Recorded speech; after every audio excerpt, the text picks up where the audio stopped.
என்ன பண்ற? என்ன பண்ற? பாப்பா என்ன பண்ணுது? தூங்குதா? சரி சரி சரி. பாலா யாருக்கு?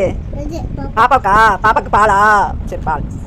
இது போல் தான் 2 பேரும் ஜாலியாக விளையாடிட்டு இருந்தோம். அதுக்கப்புறம் லஞ்ச் ரெடி பண்ண டைம் ஆகிட்டு அப்படின்னு சொல்லிட்டு நானும் வந்து ஸ்டார்ட் பண்ண ஆரம்பிச்சிட்டேன். தோட்டத்தில் நிறைய மணத்தக்காளி கீரை இருந்துச்சு. அதை பறிச்சுட்டு வந்து இன்றைக்கி பொரியல் தான் ரெடி பண்ணலாம் அப்படின்னு சொல்லி ஃபஸ்ட்டு பிளான் வச்சுருந்தேன். அந்த 3-4 பேருக்கு பத்தாது அப்படிங்கிறதுனால தனி சார் வச்சோம்னா நாமளே யூஸ் பண்ணிக்கலாம். குட்டி பாப்பாவுக்கும் அதையே வச்சுக்கலாம். இல்லைனா அவளுக்கு தனியாக வேறு ஏதாவது ரெடி பண்ணணும் அப்படின்னு சொல்லிட்டு அதையே ஸ்டார்ட் பண்ணிட்டேன். நானும் தேங்காய்லாம் துருவி மிக்ஸி ஜாரில் போட்டு வச்சுட்டு ஃபஸ்ட்டு குழம்பை தாளித்து விட்டுட்டு அதுக்கப்புறம் தேங்காய் அரைச்சிக்கலாம் அப்படின்னு சொல்லிட்டு நானும் அரைக்க ஸ்டார்ட் பண்ணால் எங்கள் வீட்டில் பவர் இல்லை. எல்லார் வீட்லேயும் இல்லைன்னு நானும் வெயிட் பண்ணிட்டு இருந்தேன். சனுஸ்கா ஸ்கூல் விட்டு வந்து சொல்கிறேன், அம்மா எல்லார் வீட்லேயும் இருக்குது, நம்ம வீட்டில் மட்டும்தான் இல்லை, எனக்கு வேறு பசிக்குதுன்னு சொல்லிட்டு இஞ்சி பூண்டு இடிக்கிறதுல போட்டு நங்கு நங்கடின்னு நானும் குத்தி எப்படி வந்து மாட்டியிருக்கேன் பாருங்களேன் அப்படின்னு சொல்லிட்டு குழம்பெல்லாம் சூப்பராக ரெடி பண்ணிட்டேன். பிரேக்கரையும் ஆன் பண்ணி ஆஃப் பண்ணால் எங்கள் வீட்டில் பவர் வந்துட்டு